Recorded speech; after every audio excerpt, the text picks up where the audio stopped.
Ahora veremos el tema de anemia de células falciformes. Es, también se encuentra dentro de las anemias que normocíticas normocrómicas, porque a final de cuentas conservan su volumen respecto a la cantidad de hemoglobina mientras estén en un estado oxigenado. Es una de las tantas, más de 200 tipos de anemias hemolíticas que existen, entonces hay que conocerla porque esta sí es frecuente a diferencia de otras enfermedades que hemos visto. Entonces se le llamó así, como ya saben, por este cambio. Estos son los eritrocitos normales, la forma bicóncava, que cuando la hemoglobina patológica comienza a polimerizar, pues nos va a dar estas formas alargadas o estas características formas de hoz, que de ahí es de donde viene el nombre de Falx o de latín, o en griego drépanos, significan lo mismo, ¿no? Entonces, drepanocitosis, anemia de células falciformes, eh, eh, enfermedad de hemoglobina S, etcétera, tiene varios nombres y esto es característico. En realidad el diagnóstico es muy sencillo y toma muy pocos minutos hacer el diagnóstico realizando un frotis. Cuando ya lo sospechamos, cuando ya tiene historia el paciente, son muy importantes los heterocigotos porque son prácticamente los pacientes que no dan síntomas, pero el homocigoto pues desde pequeños comienzan con múltiples problemas, ¿no? Esta es una de las enfermedades multisistémicas causadas solo por un cambio de un nucleótido en el triplete a nivel de DNA y como consecuencia lo que ya conocen, como veremos. Entonces esta es la molécula de hemoglobina. Nuevamente aquí vemos la protoporfirina, el hierro al centro, pero estas son las cadenas globínicas, las azules y las rojas. Tenemos dos alfas y dos betas, recuerden esto, porque la patología de esta enfermedad, esta sí es una hemoglobinopatía, es decir, en calidad es cualitativa la alteración, no es cuantitativa como en las talasemias. Algunos libros colocan a las talasemias como hemoglobinopatías, realmente no son unas hemoglobinopatías porque ahí el problema es de cantidad, en cambio cuando hablamos de calidad son las verdaderas hemoglobinopatías y entonces justo es en estas cadenas azules que son las beta donde tenemos la mutación principal.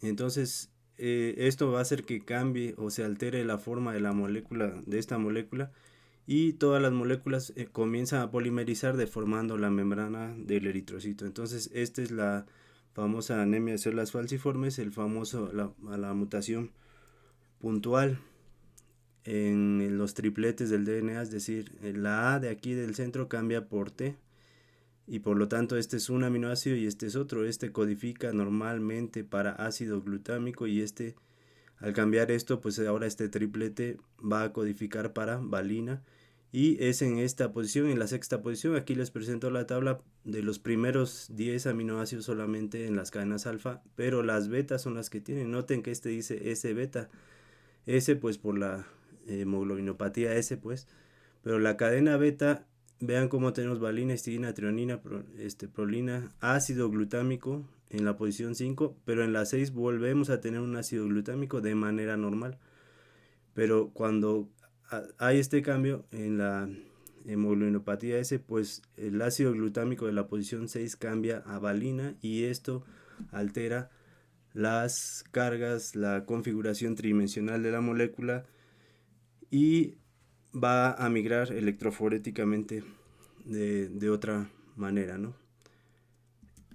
Eh, Aquí lo vemos en más detalle.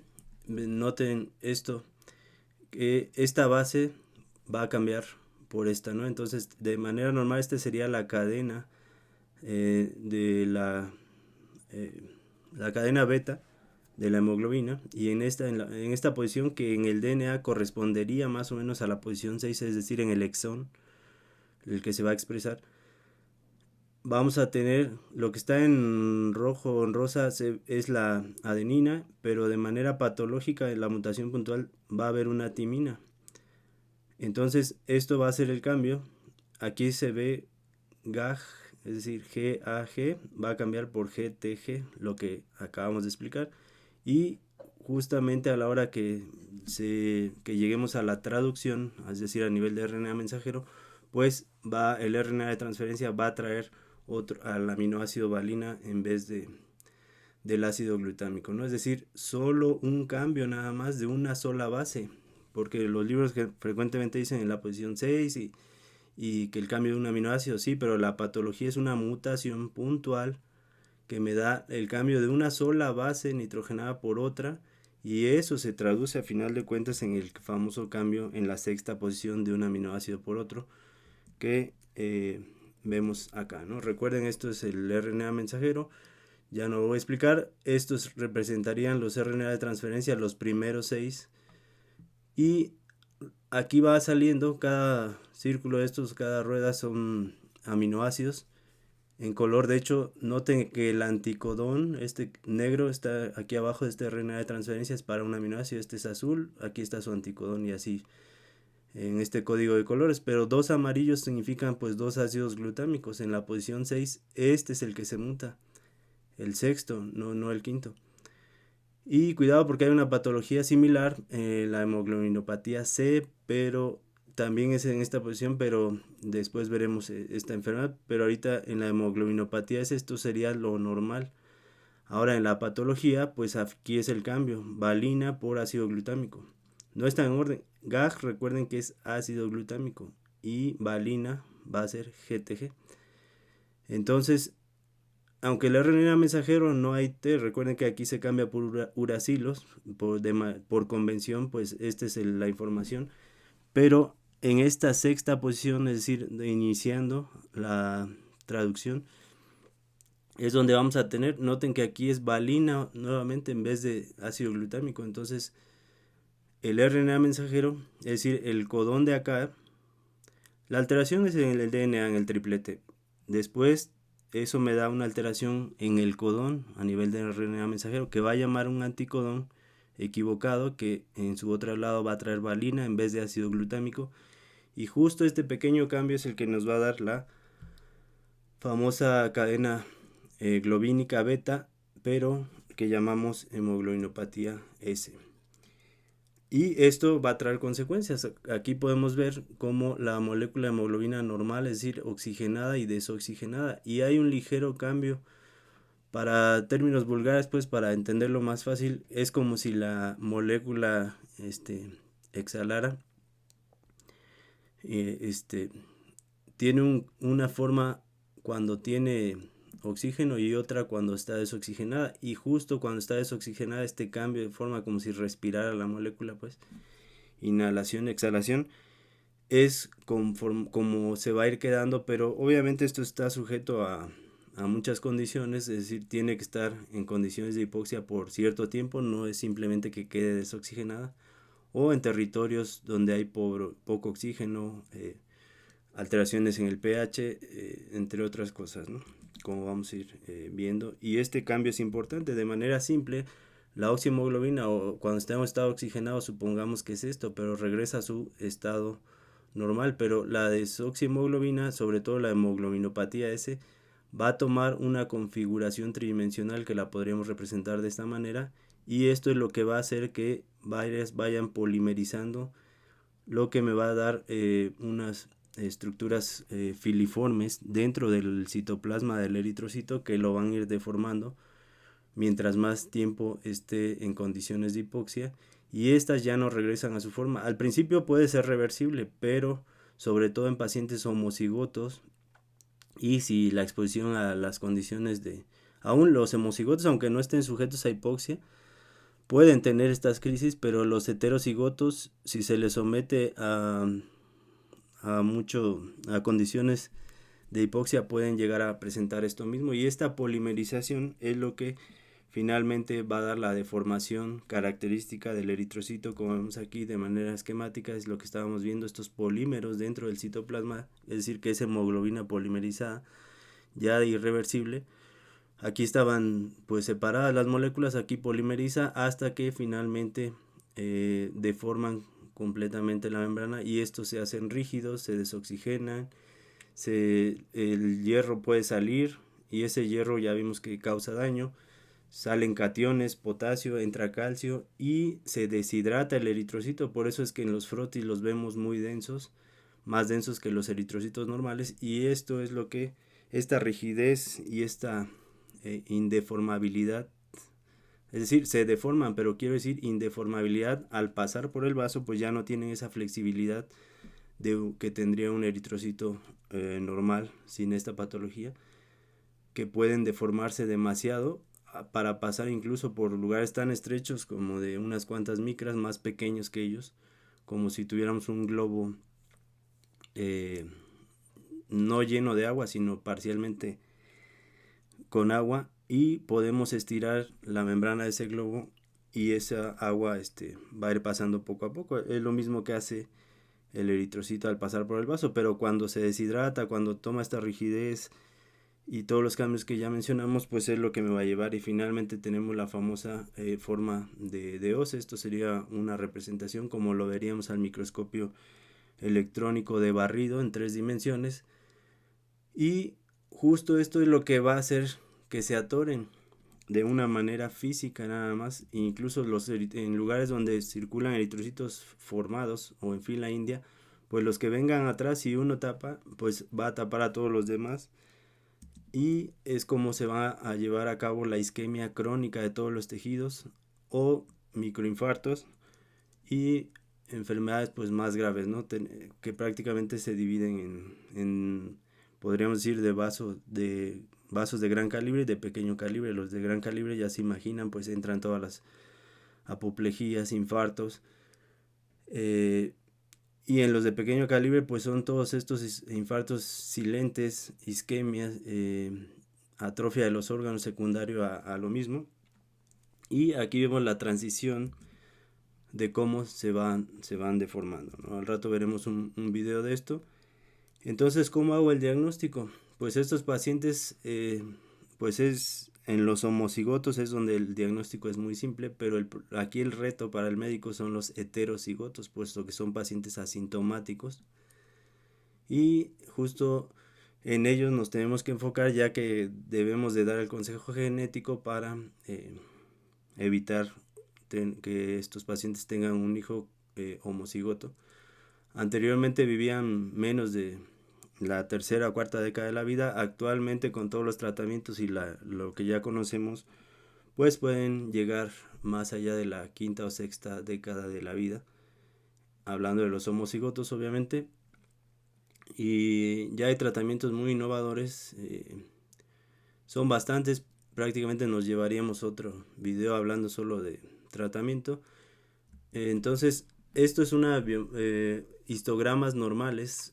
Cuando nosotros leemos una biometría, nosotros deberíamos de pedir esto. Es más barato una fotocopia de menos de 50 centavos que pedir perfil de hierro, pruebas de Coombs, etcétera. Y esto me da muchísima información, pero estamos acostumbrados a leer las biometrías solo en número y me pierdo de todos estos detalles. Entonces, ¿qué es lo que vemos aquí? Este manchón, o prácticamente cada punto finito que vemos, son una sola célula. Es decir, esta es la maravilla de estos aparatos que nos colocan, es como un dispersor.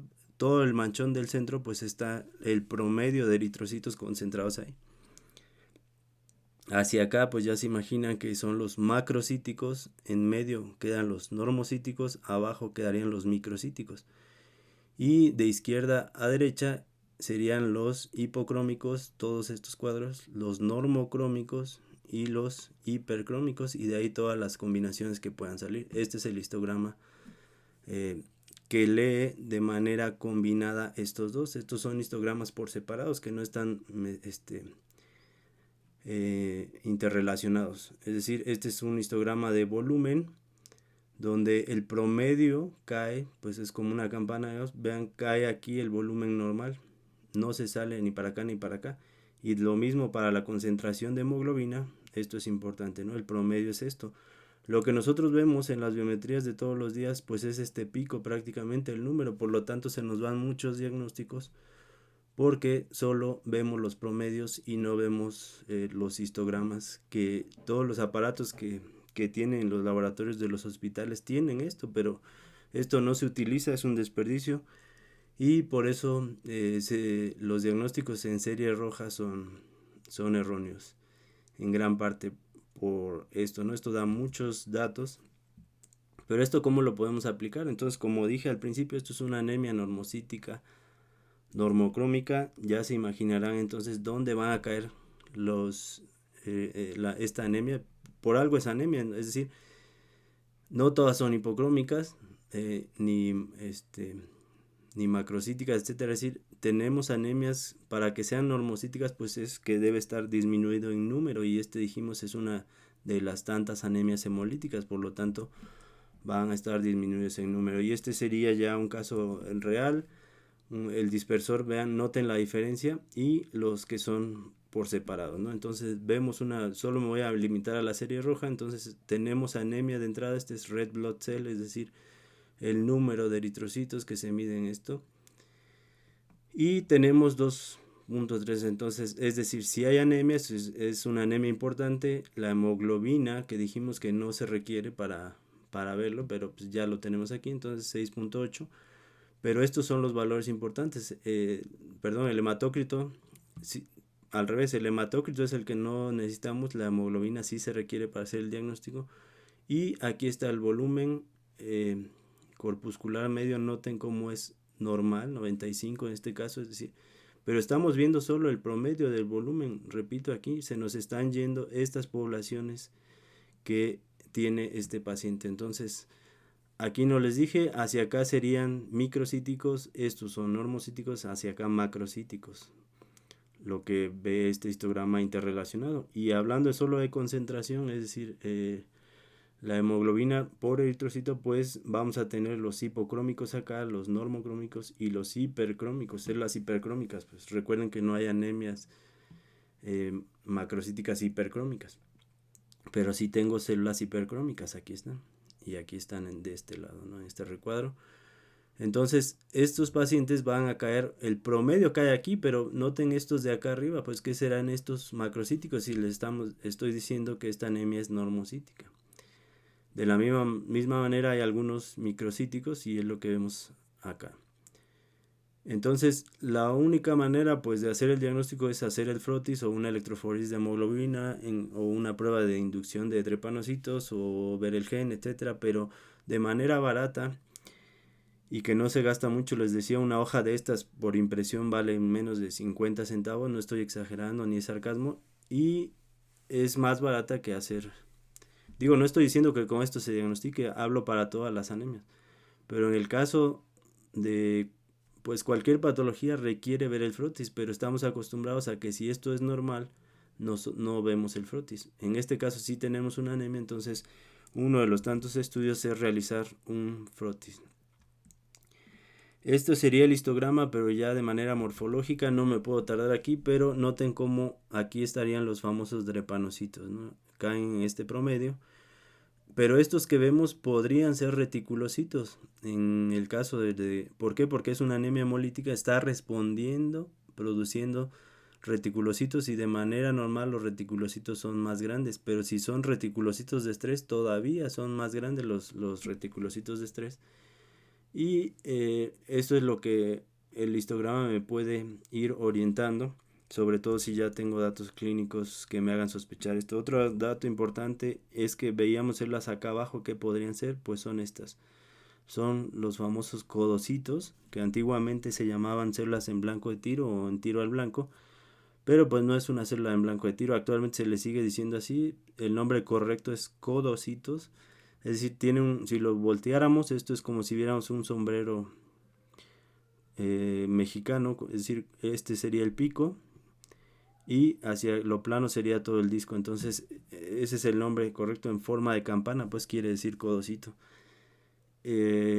¿Por qué? Porque la hemoglobina S se polimeriza y se repliega hacia un lado, y todo lo que queda acá es membrana en exceso, y es lo que hace que se empiecen a formar codocitos antes de formarse a drepanocitos. Por eso es que en el histograma anterior veíamos poblaciones, hacia acá son los reticulocitos y hacia acá serían los codocitos, y obviamente el promedio pues cae aquí, que son los drepanocitos. Entonces vamos a encontrar otras células, pero eso es variable, pero las importantes son estas que les acabo de mencionar. Y este sería la electroforesis de hemoglobina. Recuerden que tenemos al cromosoma 16 y al 11, que es donde están todas las cadenas, los genes, perdón, para las cadenas globínicas, desde la etapa embrionaria, Gowers 1, Gowers 2, etcétera, hasta la fetal, y la del adulto, que es la A1 y la A2. Obviamente la A1 es la que llamamos del adulto, que es con la que vivimos pues la mayoría, que en teoría no tienen patología. A2 siempre hay un poquito, siempre anda en este porcentaje más o menos, 2.5%. Esta obviamente es el 97% y normalmente tenemos un poquito de fetal que a veces se ve en blanco aquí, no es detectado. Necesitamos hacer pruebas de anticuerpos contra eritrocitos fetales para que alcancemos a ver una pequeña manchón aquí. Entonces, las hemoglobinas, esta es una prueba normal, entonces migran desde el cátodo hacia el ánodo. Recuerden que el cátodo es negativo y el ánodo es positivo. Entonces nosotros ponemos la muestra de este lado y van migrando en este sentido, es decir, hacia el ánodo. Por lo tanto, las hemoglobinas que tengan cargas, recuerden de esta mutación, las que tienen cargas más negativas, pues migran hacia el polo positivo. Y viceversa, las que tienen cargas más positivas se van quedando hacia el cátodo, que es negativo. No se vayan a confundir aquí porque luego es imposible comunicarse con los médicos porque te regañan por esto, ¿no? Les dices que el cátodo es negativo y no, porque están acostumbrados a que los cationes son positivos y los aniones son negativos. Pero es por esta razón. Si pusiéramos aquí a un catión tendería a quedarse acá. ¿Por qué? Porque se acerca al polo negativo, que es el cátodo, y de ahí les pusieron cationes, por eso les pusieron cationes. Y viceversa, a los aniones les pusieron aniones porque se acercan más al polo contrario, ¿no? Pero bueno, lo mismo pasa con las hemoglobinas. Entonces, la hemoglobina S migraría más o menos en este sitio. Noten que tenemos cadenas alfa, las rojas, y beta, las azules, en la hemoglobina normal. En el caso de la fetal, pues son las verdes y las rojas. Recuerden que las rojas son las alfas. ¿Y dónde están las alfas? En el cromosoma 16, y tenemos 4 genes, 2 por cada cromosoma, 4 genes para cadenas alfa. Uno para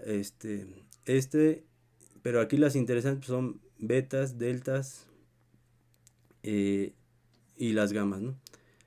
Perdón, las deltas, noten que es para la A2, las gamma para la hemoglobina fetal y las beta para la A del adulto. Todas tienen cadenas alfa, entonces aquí el problema, estamos en la mutación de las cadenas beta, que son las azules, y por ende esta es normal, por eso es que tenemos esta cantidad aquí. Primero les voy a mostrar la normal, y la patológica estaría aquí, migraría menos por ese cambio de de una sola base nitrogenada. Y aquí lo tenemos. Entonces esta es la hemoglobinopatía S. Aquí sí es ligeramente diferente, solo es esquemático esto. Aquí sería la mutación que acabamos de ver, y esto, noten que la A2 tiene dos cadenas alfa y 2 delta, y así, ¿no? Pero ahora este es un paciente homocigoto, por eso es que aquí quedó en blanco, no tiene nada de A1, y toda su hemoglobina, la mayor parte de su sangre en el cuerpo, pues va a ser hemoglobina S. Por eso es homocigoto, por eso tiene SS. Es decir, el 90 y tantos % es hemoglobinopatía S. Y por eso se le puso S por slow, porque migra de manera lenta hacia acá. Como se queda aquí, tiene una carga, es decir, esta hemoglobina es más positiva y se acerca más al cátodo. Es decir, a la parte, el cátodo, recuerden que es negativo, no se me hagan bolas con eso.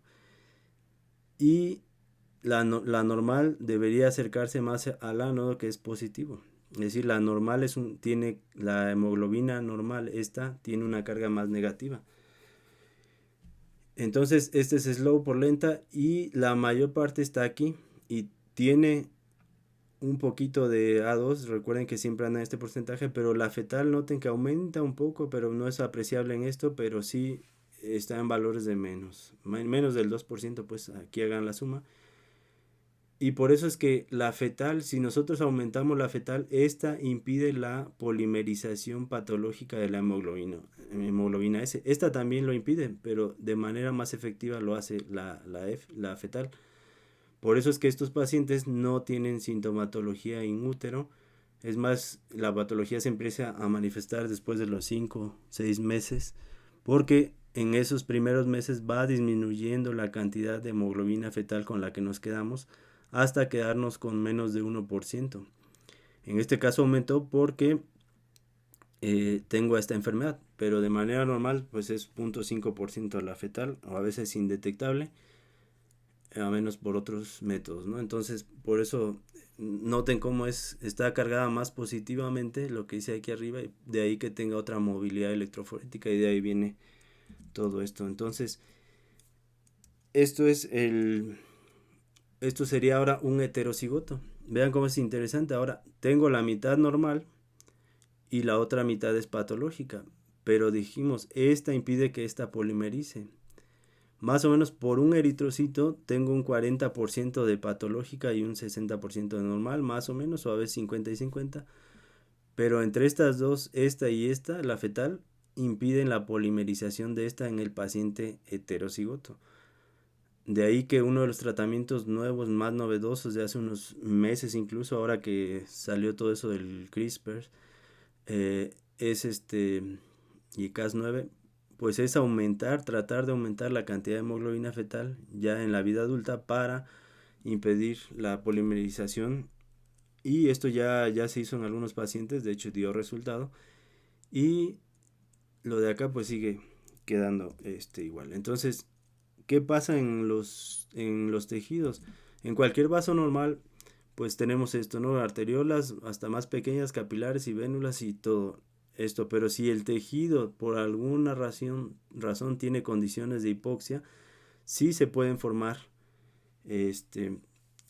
drepanocitos, sobre todo en tejidos inflamados. De ahí que cualquier patología, un proceso inflamatorio me puede llevar a un círculo vicioso en estos pacientes, ya que si se infectan de algo, desarrollan una crisis de anemia, por estas razones, ¿no? Entonces empiezan a formar drepanocitos en los tejidos, sobre todo en territorio inflamado, pero de manera normal en el órgano vaso sí se pueden formar drepanocitos, o en estos vasos donde, como por ejemplo en el glomérulo, donde bajan de la corteza hacia la médula, pues ahí hay un medio más hipertónico, más desoxigenado, un pH diferente. Por lo tanto, en esa parte del riñón, sobre todo en las papilas donde los vasos sanguíneos bajan, y es donde frecuentemente encontramos infartos de las papilas renales secundario a este proceso, porque aquí justamente en ese tipo de vasculatura es donde encontramos condiciones ideales para hacer polimerizar la hemoglobina.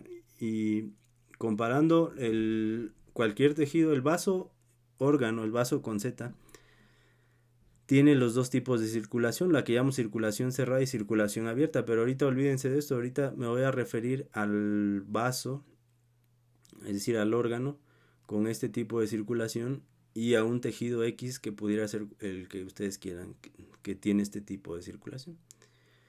Normalmente los eritrocitos tardan en pasar un segundo en este territorio capilar, así es que lo que lleven de glucosa no se depletan del todo. Si llevan oxígeno, aquí la saturación es mayor. Aquí no es que queden en cero, la saturación queda en un 75-80%. En cambio, en el vaso es todo lo contrario. En el vaso, si vamos comparando, tienen más o menos la misma saturación, los mismos nutrientes, pero en el vaso, en el órgano vaso, los capilares terminan en estos extremos y liberan a los eritrocitos a este fondo negro que vemos aquí. Todo el fondo negro son lo que llamamos cordones de Billroth, y lo azul pues son los sinusoides esplénicos, que van a regresar finalmente hacia la vena esplénica, que se va a ir a unir con la porta. Entonces, justo en este tipo de circulación, por eso es que estos pacientes sufren mucho de infartos esplénicos, porque aquí es donde de manera normal no necesita tener un proceso inflamatorio, sino de manera normal las condiciones de oxígeno aquí son muy bajas, y además de esto, en vez de tardar un segundo, aquí tardan 30 veces más, es decir, más o menos el paso de aquí a acá son 30 segundos. Y en esos 30 segundos los eritrocitos se depletan de glucosa, se depletan de oxígeno, y justo es aquí donde vamos a tener este problema con los drepanocitos, y aquí podemos verlo, ¿no? Entonces, al salir los eritrocitos se empiezan a deformar, y por eso es que estos se hacen rígidos, indeformables, para entrar al territorio venoso otra vez, y ya no pueden regresar a la circulación y se quedan atrapados en los cordones de Billroth. Y tengo los infartos esplénicos, ¿no? Aquí lo vemos a más detalle. Estos son los capilares que se abren, salen los eritrocitos. Esto ahora, el fondo blanco, es el cordón de Billroth. Este es el sinusoide por el que tienen que entrar. Aquí hemos abierto una ventana para ver la luz, pero realmente pues son también como extremos ciegos, pero tienen un endotelio muy alargado, a diferencia del endotelio de acá, que es más como cúbico.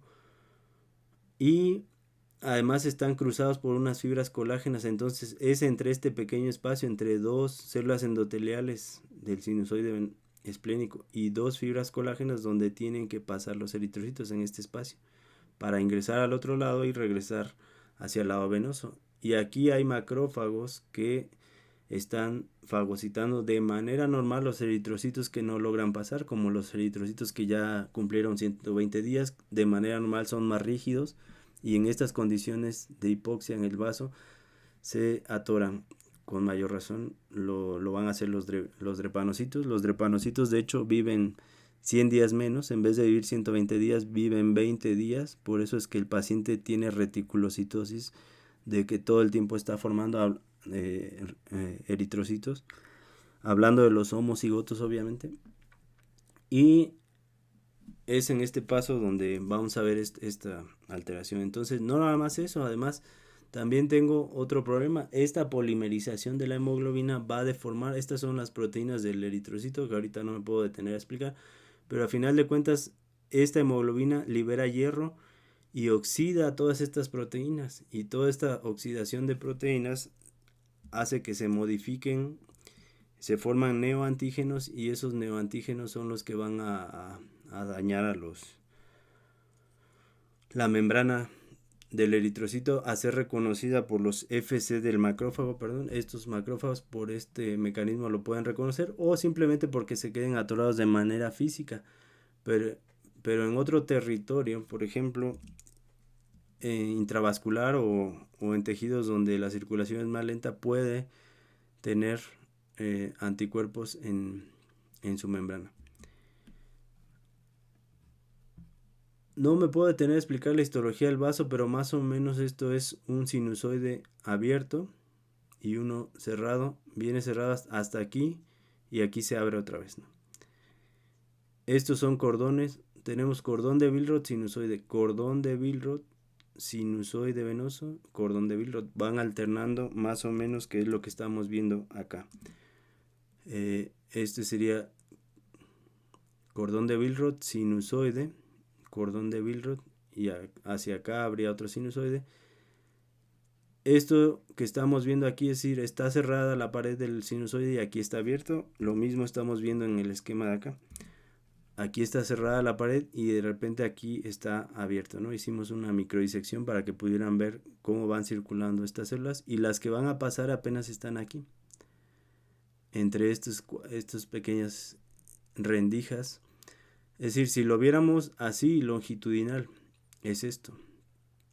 Pero noten que a este corte es tangencial, es decir, esta es la pared del vaso del sinusoide. Si paso el corte aquí, estoy viendo esto. Es decir, apenas estoy rozando la pared. Los rojos son células endoteliales, y las fibras azules que cruzan son fibras colágenas, y ese espacio que queda entre dos endoteliales y fibras colágenas es donde tienen que entrar los eritrocitos. Y acá estamos viendo el corte a este nivel, es decir, por la luz del sinusoide, ¿no? Estos serían los capilares que dijimos, estos que están al centro. de donde salen los eritrocitos y tienen que atravesar todos los cordones de Billroth, y esta línea punteada en realidad no es a propósito. Entre punto y punto tienen que atravesar los eritrocitos, es decir, ese espacio que decíamos para entrar al sinusoide y regresar otra vez a la circulación. Noten cómo el sinusoide se ve un poco más claro aquí en esta imagen histológica. Se los punteé para que lo pudieran diferenciar. En cambio, los cordones de Billroth pues tienen células atrapadas, además de que tienen colágeno y otras cosas. Entonces imagínense un drepanocito aquí, pues se va a atorar, ¿no? Esto es lo mismo. Sí, estas fibras colágenas se continúan hacia los cordones de Billroth. Aquí lo vemos, ¿no? Este sinusoide, cordón de Billroth, sinusoide, cordones, y es donde por eso se infartan estos pacientes, y aquí lo vemos a más detalle, y de hecho aquí estamos viendo la entrada de un eritrocito justamente en el momento de atravesar esta fibra azul con esta otra y las que vienen rojas así, ese pequeño espacio, esta rendija que vemos aquí marcado con los asteriscos, es donde tienen que deformarse y justo ahí es donde quedan atrapados. Entonces decíamos que como expresan, se alteran sus proteínas, lo azul sería la membrana del eritrocito, su superficie. Todas estas serían proteínas modificadas por esa oxidación, por los polímeros de hemoglobina, y se pegan anticuerpos de manera normal aquí, facilitando su fagocitosis. Estos son macrófagos llenos de eritrocitos, aquí lo podemos ver. Estos son eritrocitos marcados con inmunohistoquímica, la membrana. Glicoforina, aquí se ve muy bien, remarca la membrana del eritrocito. Y aquí vemos un macrófago binucleado con dos eritrocitos ya adentro, ¿no? El macrófago están marcados en rojo con CD68 y los eritrocitos en café con glicoforina.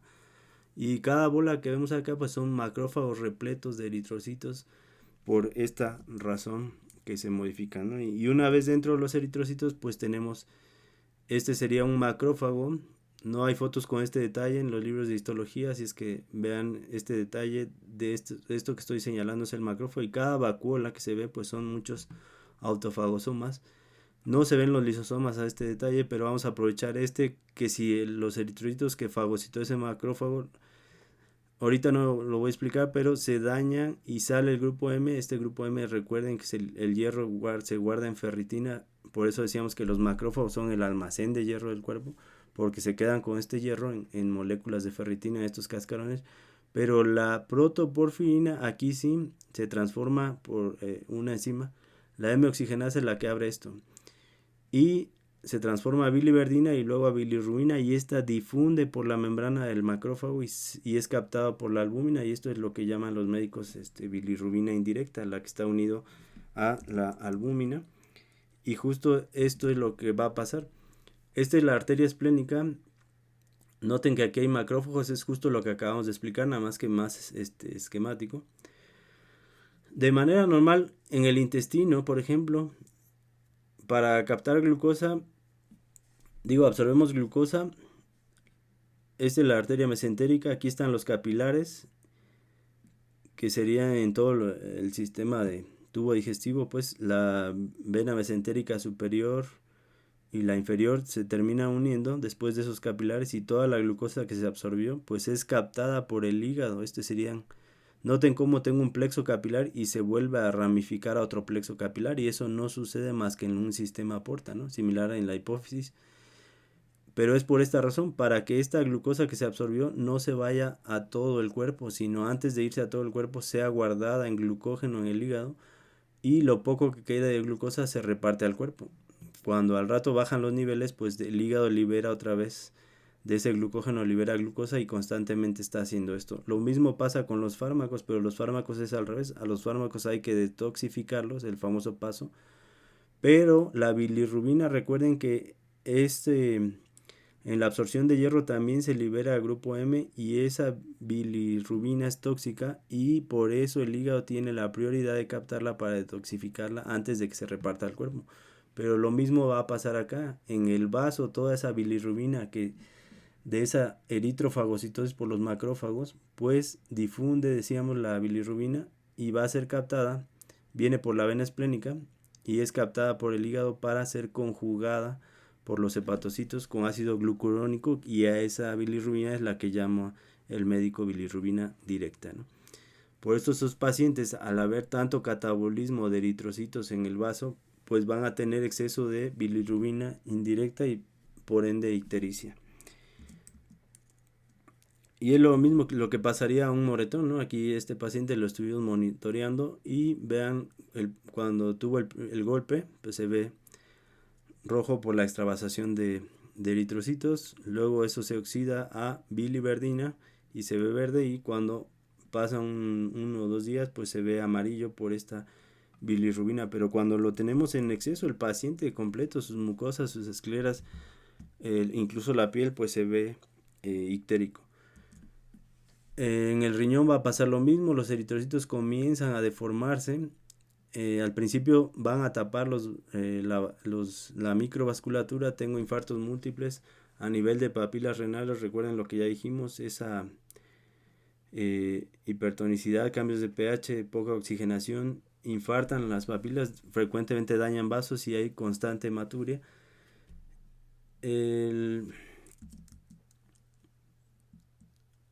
Aquí vemos más detalle los capilares, aquí es donde se van a atorar los eritrocitos. Este glomérulo al final se esclerosa con el tiempo y se producen microinfartos que no son detectables, por eso tengo daño renal crónico y hasta insuficiencia, ¿no? O enfermedad renal terminal. Pero lo más frecuente es que tengan infartos múltiples por estos fenómenos vasoclusivos. Aquí podemos ver un vaso sanguíneo con eritrocitos ya atorados. Obviamente no hay fibrina. Bueno, hemos eliminado la fibrina y otras células, pero aquí prácticamente estaría un sitio de éstasis y futura trombosis de cualquier tejido puede ser, ¿no? Pero sobre todo los órganos que estamos diciendo, estos son macrófagos, los que se ven violeta bajito, y los azules son eritrocitos. Entonces cualquier anemia hemolítica me puede dar aumento de estos macrófagos que se llaman células pseudo-Gaucher, por ejemplo, o pseudo-Gaucher para los... pero es este exceso, ¿no? Entonces estos pacientes van a tener... entonces aquí tenemos otro caso de... Aquí es algo similar, noten que también tengo anemia, vean, un poco más grave, entonces hemoglobina de 6.1, el volumen normal, el volumen, la concentración de hemoglobina y la hemoglobina globular media también prácticamente normales. ¿Por qué? Porque cae otra vez el promedio aquí. Estos son los promedios, pero tenemos poblaciones microcíticas, macrocíticas que ya dijimos que es. Entonces este sí es un diagnóstico pues más sencillo cuando tenemos un paciente homocigoto. Esto decíamos que este es lo normal comparando. Aquí ya está la hemoglobina A2, la S, la fetal y la A1. Esto sería normal, esto sería un homocigoto, toda su hemoglobina en la donde migra la S. Aquí hay otras hemoglobinas que pueden migrar aquí, por eso es importante hacer los frotis, ¿no? Porque hay hemoglobinas que migran en el mismo sitio que la S y no puedo saber más que por eso son importantes la clínica y hacer un frotis. Y los heterocigotos, pues ya dijimos, ¿no? Obviamente estos dan origen a esto, ¿no? Si los papás son heterocigotos, voy a tener un hijo con esto, ¿no? Y aquí lo vemos, el papá es heterocigoto, al igual que la mamá, por ende el hijo es un homocigoto para hemoglobina S, ¿no? Aquí está de una manera más clara y este es el problema, este es el consejo genético, ¿no? Para evitar justamente estos casos, pero porque estos pacientes pues no viven mucho y sobre todo si no se diagnostican a tiempo a veces pueden morir por un infarto cuando ya tenemos tratamientos, ¿no? Pero a veces predomina más o puede más el amor que evitar que se casen o evitar por lo menos que tengan hijos, ¿no? Y este sería el caso de un heterocigoto. Noten cómo tiene una cantidad de eritrocitos normal, hemoglobina normal, los volúmenes y obviamente todo esto está en normales, pues es un heterocigoto y el manchón prácticamente está normal, aunque sí podemos ver algunas poblaciones, pero son indetectables si solo veo estos valores y no tengo histogramas como estos que me hagan sospechar. En un frotis de los heterocigotos pues no se ven más que apenas se ven algunos codocitos aquí, apenas se empiezan a formar. Puede haberse las mordidas por esto del fenómeno del vaso que explicábamos, que el eritrocito al estar atravesando pueden ser mordido por un macrófago, apenas empiezan a tomar forma de dos, pero esto, si nosotros le ponemos una gota de metabisulfito de sodio o lo dejamos por mucho tiempo en la laminilla, terminan deformándose y se pueden parecer incluso a los homocigotos. Se ven los drepanocitos, como aquí podemos ver un video de esto, cómo se va deformando un eritrocito normal y esa polimerización de la hemoglobina. Obviamente este video está acelerado para ver este cambio hasta que toma esta forma característica que me va a llevar a los fenómenos oclusivos que ya habíamos visto, ¿no? Y este es el vaso que decíamos, que puede ser cualquier vaso sanguíneo de cualquier tejido. Recuerden los territorios inflamados, donde hay cambios de pH. Si tiene acidosis, por ejemplo, el paciente, pues obviamente va a tener crisis. Tiene una infección, va a tener crisis. Parvovirus, es común que me dé crisis hemolíticas. Aquí nos estamos metiendo dentro del trombo y todos estos eritrocitos deformados y atorados de manera física, aparte de que expresan en su membrana proteínas que son adherentes con el endotelio, pero esto es un poco más complejo. La clínica debe ser muy sutil, ya que puedo tener este famoso síndrome de mano-pie, no confundir con el de ano-mano-boca. Este es otro síndrome donde tengo dactilitis, puedo tener ligero aumento de volumen, se ve más acá, sobre todo en la región ternar, acortamiento de los, sobre todo de las partes medias o distales, sobre todo cuando van creciendo pueden quedar más cortos de la falange media que la distal, o incluso las dos, o la distal acortarse y la otra mano no, dependiendo. Conforme es un crecimiento y hay hipoxia durante el crecimiento, más de una mano que de otra van a tener asimetría en los sortejos. Pueden tener fenómenos tipo Raynaud, incluso necrosis, ya sea de tejidos blandos o osteonecrosis, que es de los huesos, sobre todo de las partes distales, porque sabemos que ahí es la circulación terminal.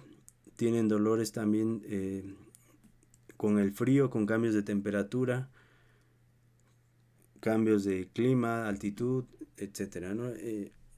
Hasta el grado de que puedo tener úlceras en la piel, sobre todo en prominencias óseas como los malleolos, por ejemplo. Los fenómenos vasoclusivos de mayor calibre de vasos, recuerden que me dan isquemia, por ejemplo en este caso una isquemia mesentérica, que me va a afectar un gran segmento de intestino, o necrosis de la parte distal. Obviamente hay que hacer diagnóstico diferencial con Raynaud y con otras enfermedades autoinmunes, pero aquí la clínica es mandatoria. A nivel pulmonar vamos a tener todo esto, el famoso síndrome de tórax agudo, que puede ser desencadenado por infecciones, sobre todo virales, micoplasma, clamidia o cualquier proceso pues que me altere esto, ¿no? La enfermedad pulmonar restrictiva crónica, hipertensión pulmonar, secundario a estos fenómenos también de trombosis. Decíamos necrosis de las papilas renales, a este nivel es donde vamos a ver la necrosis por este cambio de pH, hipertonicidad.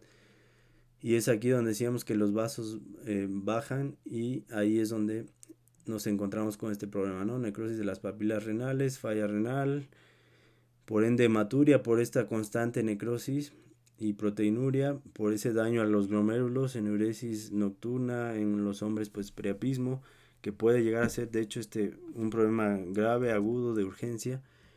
Y los infartos pulmonares en zonas menos oxigenadas, los trombos, esto no es el caso, pero puedo tener esos trombos ya sea por los fenómenos que ya explicamos, o en la médula ósea hay embolia grasa por esta degeneración grasa de la médula ósea y daño en la médula ósea, que a final de cuentas me da émbolos grasos al pulmón sobre todo. En corazón pues vamos a tener desde microinfartos o zonas de microhemorragia, sobre todo infartos no tan típicos o alteraciones auriculares, que no es común tener lesiones auriculares o regurgitación de la tricúspide. enfermedad diastólica, pues arritmias, por lo que ya habíamos explicado, algo similar a lo que vimos en el video pasado, y pues muerte súbita secundario a esto, ¿no? A nivel en sistema nervioso, pues desde daño cognitivo, cambios en la conducta, infartos desde silentes. No me da este tipo de necrosis laminar que se llama, ¿no? Porque aquí se tapan, recuerden, alguno que otro vaso. O el polígono de Willis, pues en cualquier modalidad. Es decir, trombosis en todos lados.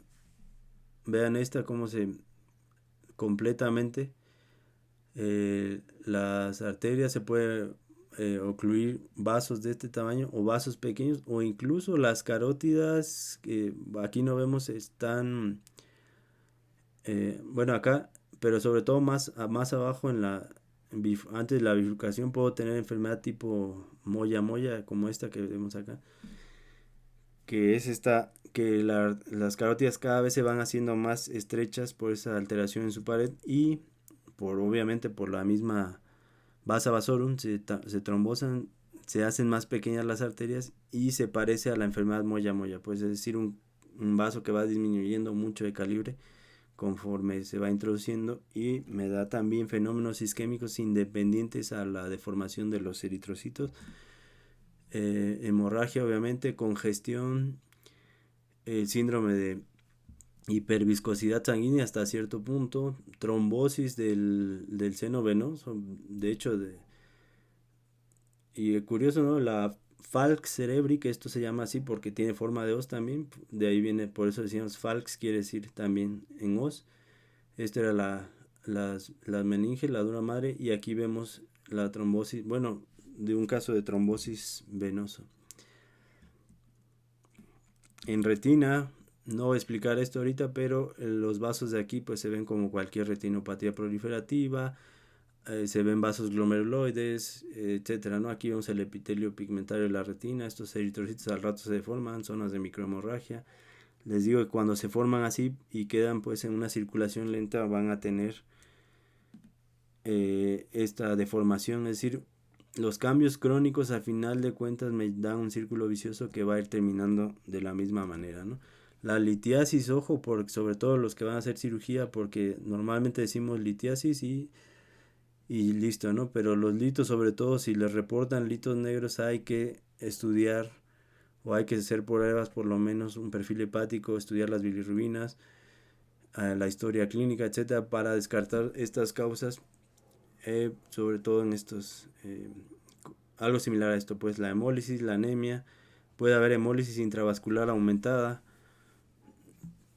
decíamos que viven menos, hepatopatía, dictericia, la colangiopatía por esta predisposición a litos, no solo a este nivel, también renales me pueden dar otras cosas, ¿no? Y decíamos que esta enfermedad o la teoría de la famosa malaria, pues que el plasmodium, que son estas estructuras aquí, estos están dibujados, no es un caso real, pero se meten dentro del eritrocito, no confundir con las plaquetas, que los gránulos alfa se pegan y simulan esto, o viceversa, que sí sean plasmodium y pienso que son plaquetas, ¿no?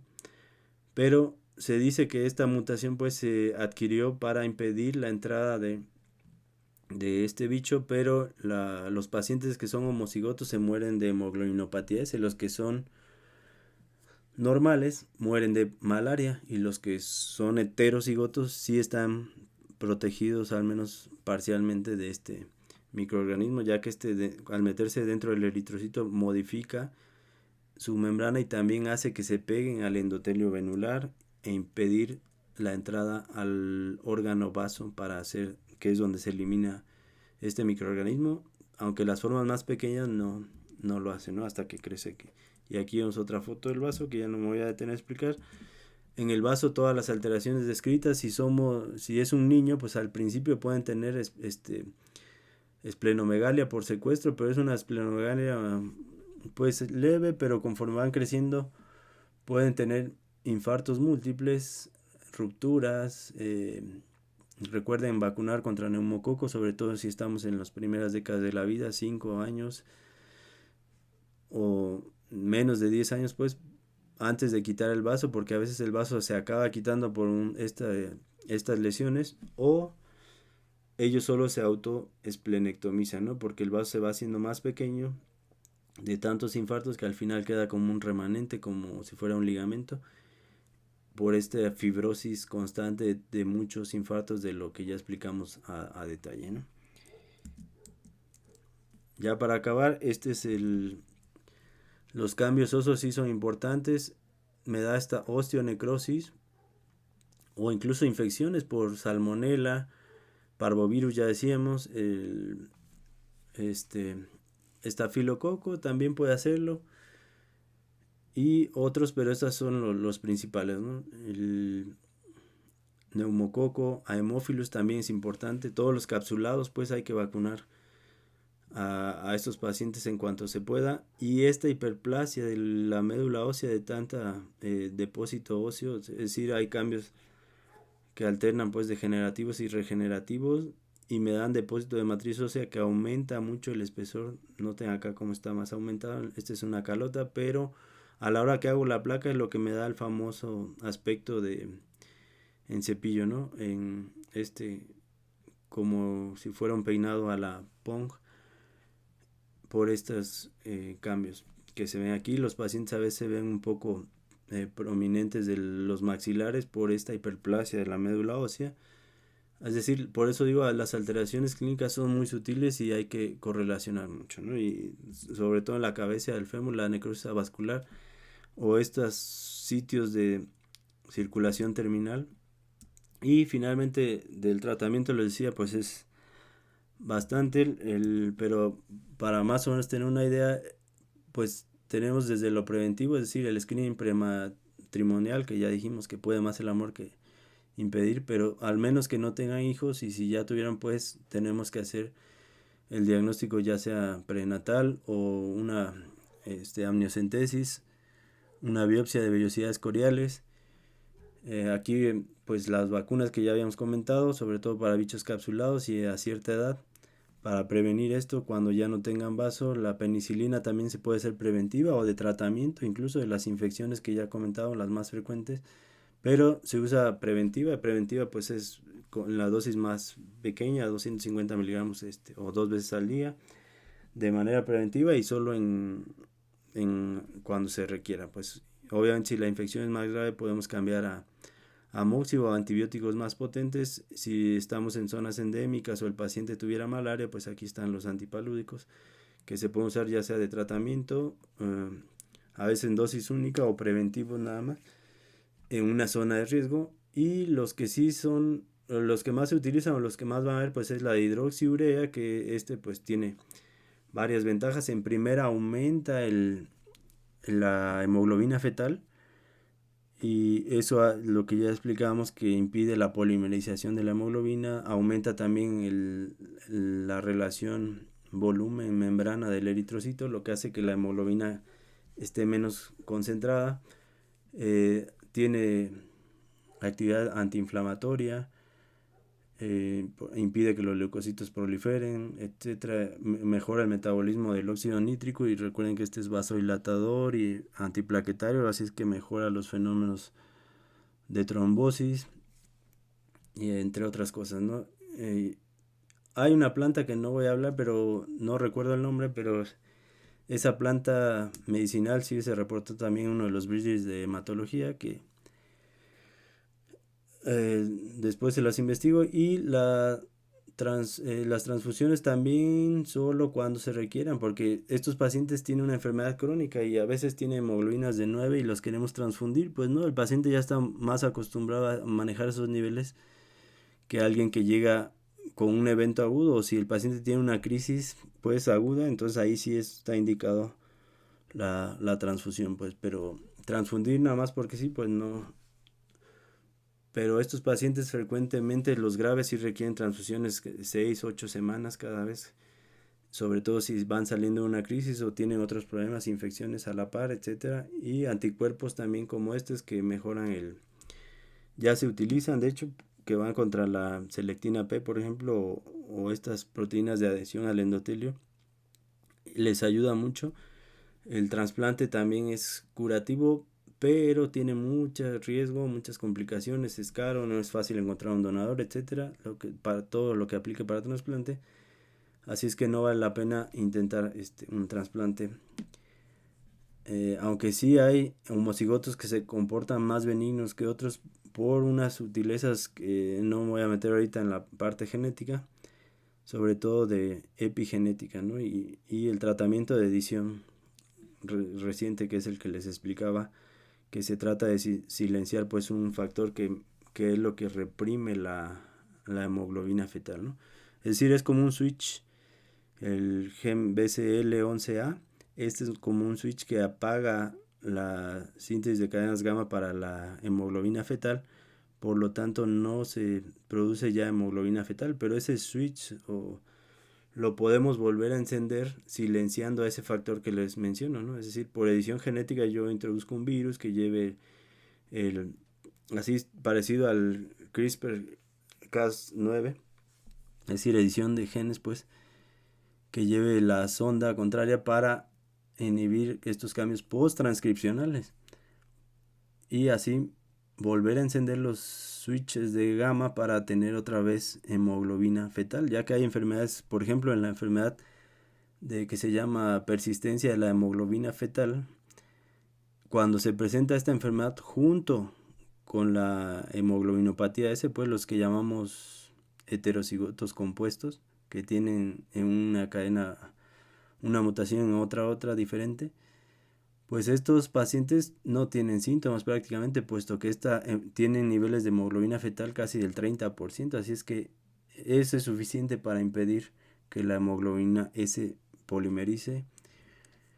Y hay otras talasemias, también se puede ver como heterocigotos compuestos con hemoglobinopatía S, la hemoglobina E, la D, la C es muy común, SC, pero sería otro tema. Entonces, prácticamente esto es todo lo que les quería decir. Y si parte de la prevención, pues también es mantener a estos pacientes que vivan a un nivel del mar, por ejemplo, un ambiente más ad hoc para ellos, a diferencia de tener donde hay rarefacción de gases o zonas muy altas, van a tener, incluso los heterocigotos son asintomáticos cuando viven en ciudades como esta, y cuando viajan o hacen algún paseo a una montaña, o se meten a bucear, aunque estén a nivel del mar, pero se meten a bucear, le hace scuba o profundidades mayores, o un avión despresurizado como las avionetas, todo lo que aumente pues la demanda de oxígeno, pues me va a llevar a crisis aún en los heterocigotos. De hecho, estos pacientes son asintomáticos y de repente tienen crisis de dolores por esta razón. Entonces, las crisis dolorosas en cualquier parte del cuerpo, tejidos u óseas, son comunes. Este es un tip clínico para sospechar por lo menos de esta enfermedad, ¿no? Junto con los dolores en el hipocondrio izquierdo por el vaso. Entonces, eso sí ténganlo presente. Y si tenemos la historia clínica, pues prácticamente es fácil, ¿no? Entonces, los dejo. Esta es enfermedad, pues noten sobre todo las palabras que están en negritas. Todo lo que vimos, todos los daños que les mostré, multisistémico, todo por un cambio de una sola base nitrogenada, pues. Y bueno, hasta aquí lo dejamos. Gracias.